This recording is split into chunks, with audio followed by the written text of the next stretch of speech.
Welcome to the vocabulary for our universal journey. Let's get started. Near the beginning, you hear the word tenuous. Actually, there's a couple sentences here that have several words. I say a job that is always tenuous. Human relationships that are fragile, unpredictable, and sometimes tumultuous. All right, tenuous, first of all, means it's something that's uncertain. Something that could easily change, that you could lose it very easily. So if I say my job is very tenuous, it means, I don't have much security. I could easily lose my job. I could lose it very quickly.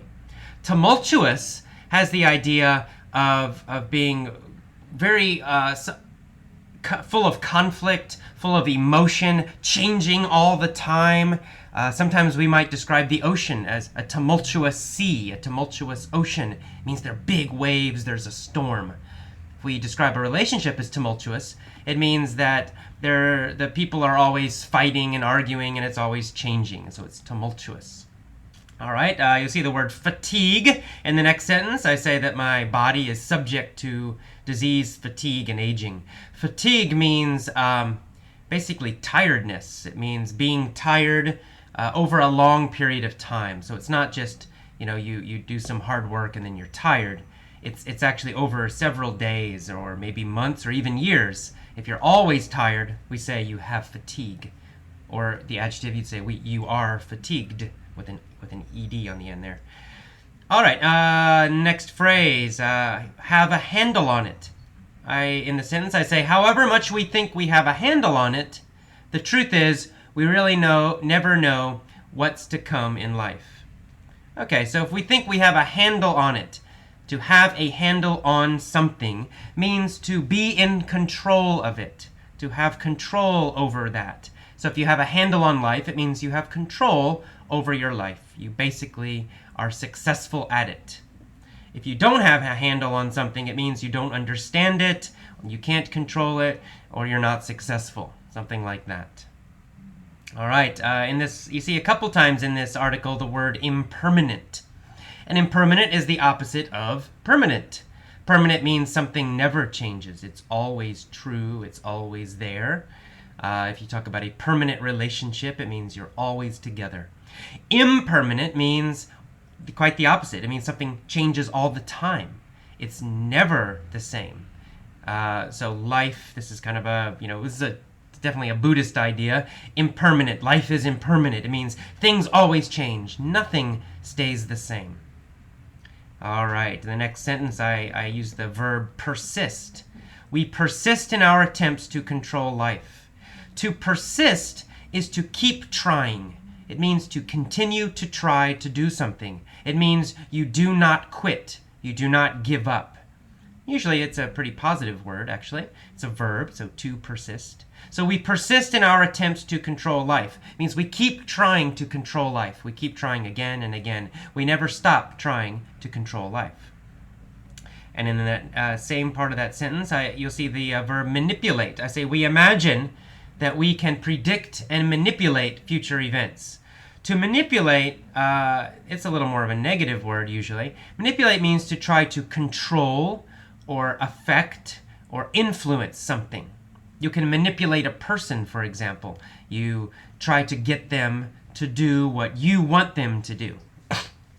In that kind of situation, manipulate usually has a little bit of a negative meaning. It means maybe you're lying or you're doing something that's not totally good or honest to change somebody, to make them do something.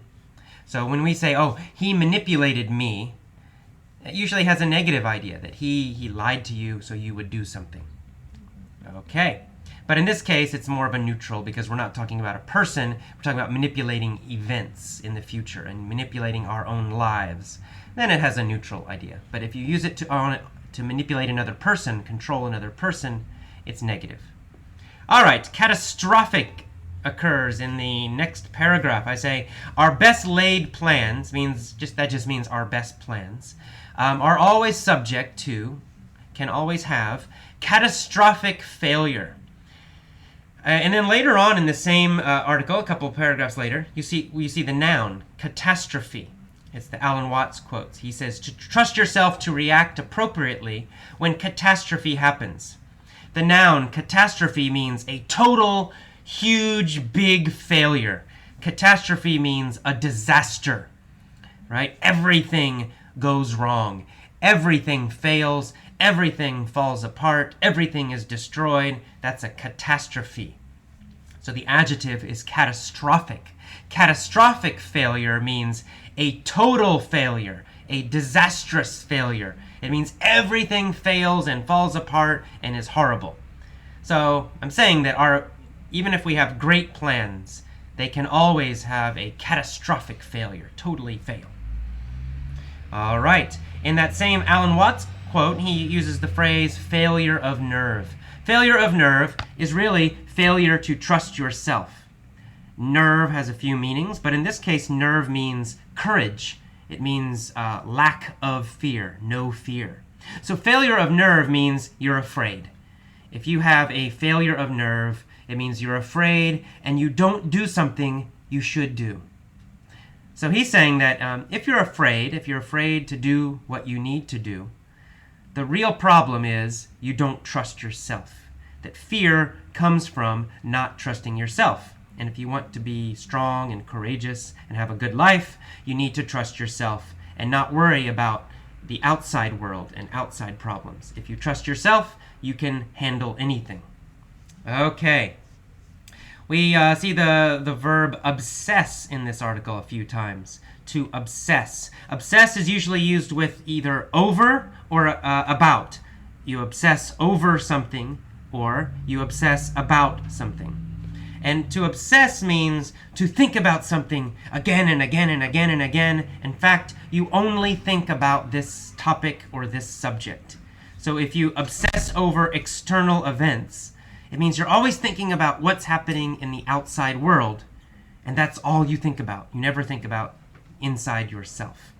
So to obsess over means to think about something. It often has the idea of too much. You just keep thinking about this same thing again, and probably too much.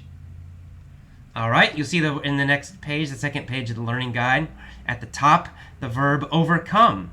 That maybe you can overcome your problems. To overcome means to solve a problem or to beat a opponent or someone who's trying, an enemy. If you beat them, if you win against them, you overcome them.